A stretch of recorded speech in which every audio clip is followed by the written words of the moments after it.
Shalom, salam sejahtera bagi kita semua.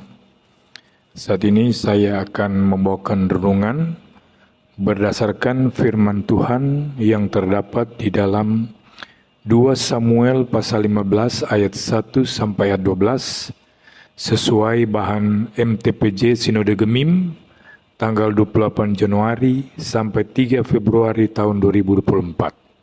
Bunyinya sebagai berikut. Absalom mengadakan persepakatan gelap. Sesudah itu, Absalom menyediakan baginya sebuah kereta serta kuda dan 50 orang yang berlari di depannya. Maka setiap pagi berdirilah Absalom di tepi jalan yang menuju pintu gerbang. Setiap orang yang mempunyai perkara dan yang mau masuk menghadap raja untuk diadili perkaranya, orang itu dipanggil Absalom dan ditanyai, "Dari kota manakah engkau?" Apabila ia menjawab, "Hambamu ini datang dari suku Israel anu," maka berkatalah Absalom kepadanya, "Lihat, perkaramu itu baik dan benar. Tetapi dari pihak raja tidak ada seorang pun yang mau mendengarkan engkau." Lagi kata Absalom, "Sekiranya aku diangkat menjadi hakim di negeri ini, maka setiap orang yang mempunyai perkara atau pertikaian hukum boleh datang kepadaku dan aku akan menyelesaikan perkaranya dengan adil. Apabila seseorang datang mendekat untuk sujud menyembah kepadanya, maka diulurkannyalah tangannya, dipegangnya orang itu dan diciumnya." Cara yang demikianlah diperbuat Absalom kepada semua orang Israel yang mau masuk menghadap untuk diadili perkaranya oleh raja. Dan demikianlah Absalom mencuri hati orang-orang Israel. Sesudah lewat 4 tahun bertanyalah Absalom kepada raja, "Izinkanlah aku pergi supaya di Hebron aku bayar nasarku yang telah kuikrarkan kepada Tuhan. Sebab hambamu ini ketika masih tinggal di Gesur di Aram telah bernasar demikian, jika Tuhan sungguh-sungguh memulangkan aku ke Yerusalem, maka aku akan beribadah kepada Tuhan." Lalu berkatalah raja kepadanya, "Pergilah dengan selamat." Maka berkemaslah Absalom dan pergi ke Hebron. Dalam pada itu Absalom telah mengirim utusan-utusan rahasia kepada segenap Israel dengan pesan, "Segera sesudah kamu mendengar bunyi sangkakala, berserulah, Absalom sudah menjadi raja di Hebron." Beserta Absalom turut pergi 200 orang dari Yerusalem, orang-orang undangan yang turut pergi tanpa curiga dan tanpa mengetahui apapun tentang perkara itu. Ketika Absalom hendak mempersembahkan korban, disuruhnya datang Ahitofel, orang Gilo itu, penasihat Daud dari Gilo kotanya. Demikianlah persepakatan gelap itu menjadi kuat dan makin banyaklah rakyat yang memihak Absalom.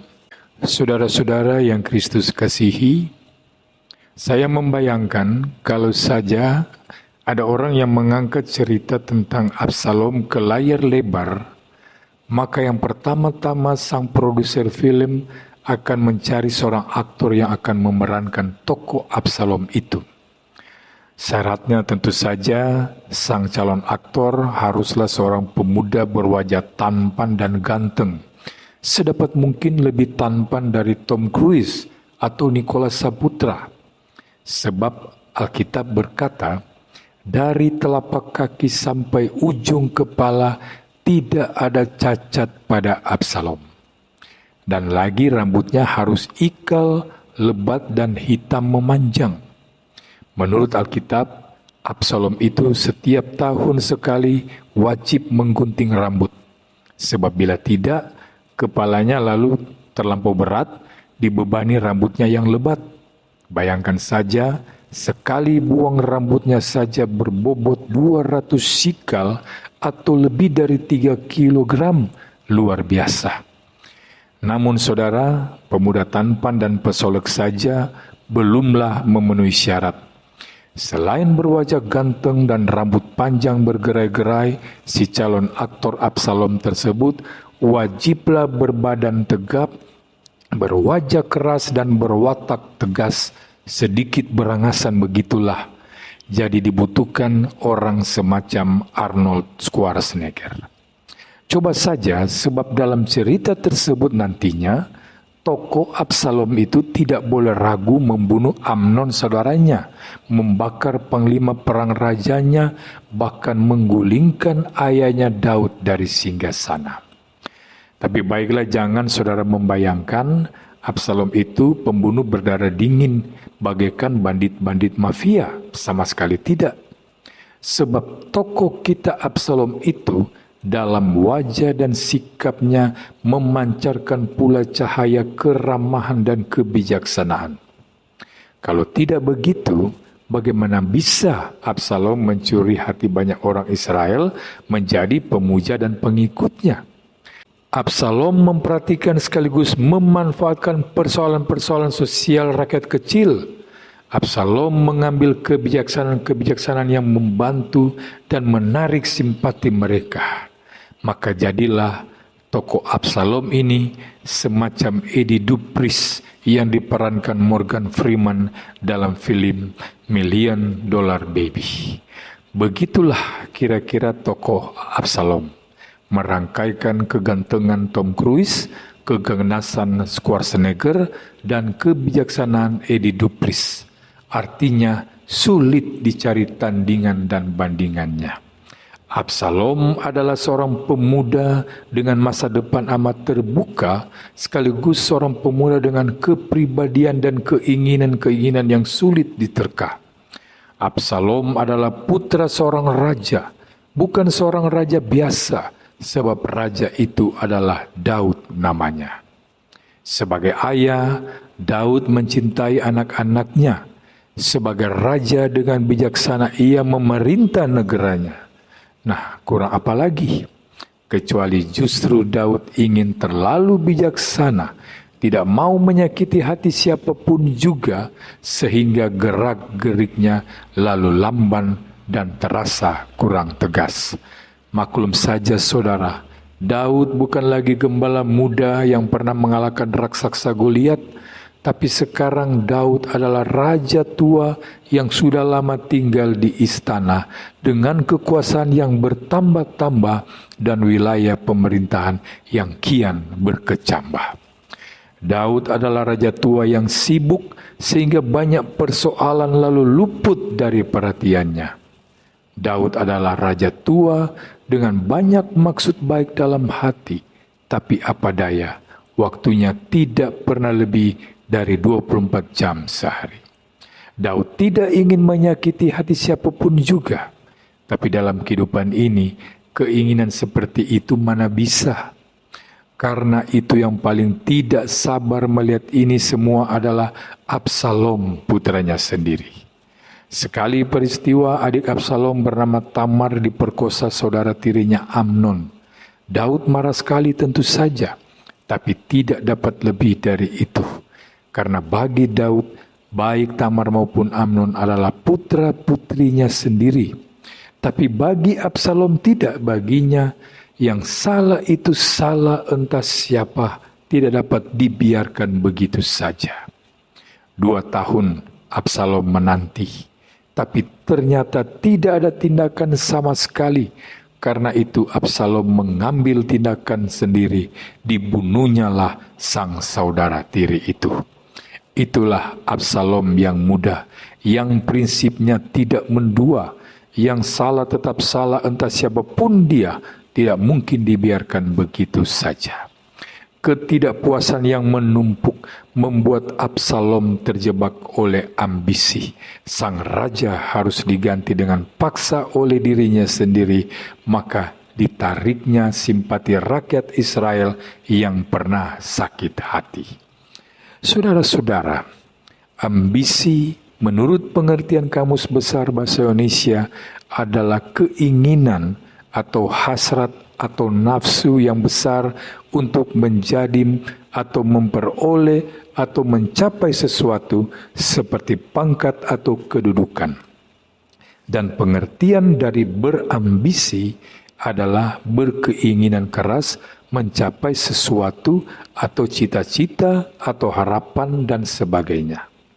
Ambisi memang tidak selalu bermakna negatif, tetapi lebih banyak dimaknai secara negatif ketika seseorang berkeinginan keras memperoleh sesuatu, maka ia dapat mempergunakan cara apa saja untuk mewujudkan keinginannya itu, bahkan dengan cara-cara yang jahat dan gelap sekalipun.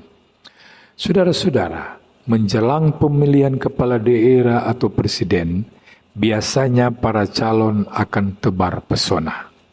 Mereka akan melakukan segala cara untuk mengambil hati rakyat, baik dengan kampanye program, memberikan bantuan, kunjungan ke pasar rakyat, dan lain-lain.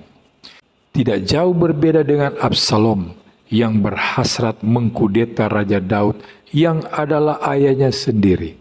Setiap hari ia mencoba menarik hati rakyat dengan kereta perang dan pengawalnya di tepi jalan menuju Yerusalem. Ia mengundang simpati rakyat dengan menyampaikan salam, mendengarkan keluhan-keluhan mereka. Namun di balik itu, Absalom mengkritik pemerintahan ayahnya Daud, serta menjanjikan pemerintahan yang lebih baik dibandingkan pemerintahan Daud. Absalom memperjuangkan ambisi pribadinya agar terwujud dengan menjatuhkan ayahnya sendiri. Absalom sanggup melakukan apapun agar mendapatkan simpati dari rakyat. Dan dalam pemikiran Absalom, jika saat pemberontakan tiba, maka ia telah merebut hati orang Israel dan mereka akan berpihak kepadanya. 4 tahun lamanya Absalom telah mempersiapkan segala sesuatu untuk mengadakan pemberontakan terhadap ayahnya. Setelah mencuri hati Israel dalam strategi pemberontakannya, Absalom akan mudah melawan ayahnya. Setelah berusaha menjatuhkan nama Daud dan membangun nama baiknya sendiri, Absalom siap merealisasikan ambisi di tempat kelahirannya, yaitu di tempat Daud dilantik menjadi raja, yaitu Hebron. Penduduk Hebron tidak lagi bersimpati kepada Daud karena Daud tidak menjadikan kota itu ibu kota, sehingga mereka ini pun berpihak kepada Absalom. Dan untuk melancarkan niatnya, maka Absalom mengelabui ayahnya, bahkan dia mau pergi ke Hebron untuk membayar nasarnya. Dan Daud mengizinkannya. Daud tidak membayangkan bahwa anaknya akan melakukan perlawanan terhadapnya untuk merebut kedudukannya. Dan memberontaklah Absalom melawan ayahnya sendiri sampai Daud terpaksa melarikan diri. Namun kita semua tahu akhir riwayat Absalom. Ia mati di ujung lembing Yoab, panglima perang Daud sendiri yang paling setia. Dan Daud cuma bisa meratap. Ia memang tidak ingin anaknya mati, tapi tidak ingin pula dibantai oleh anaknya sendiri, apalagi menyerahkan tahtanya dengan rela hati. Demikianlah berakhirnya riwayat Absalom, anak muda dengan masa depan begitu terbuka. Mati bukan karena maksud-maksud buruk di dada, tapi mati karena cara-cara yang dipilihnya jahat dan gelap, memaksa kehendak dengan paksa untuk memenuhi ambisi semata. Sayang sekali saudara, jika jiwa muda keburu mati, maka masa depan itu apa artinya lagi? Tuhan Yesus memberkati kita semua. Amin.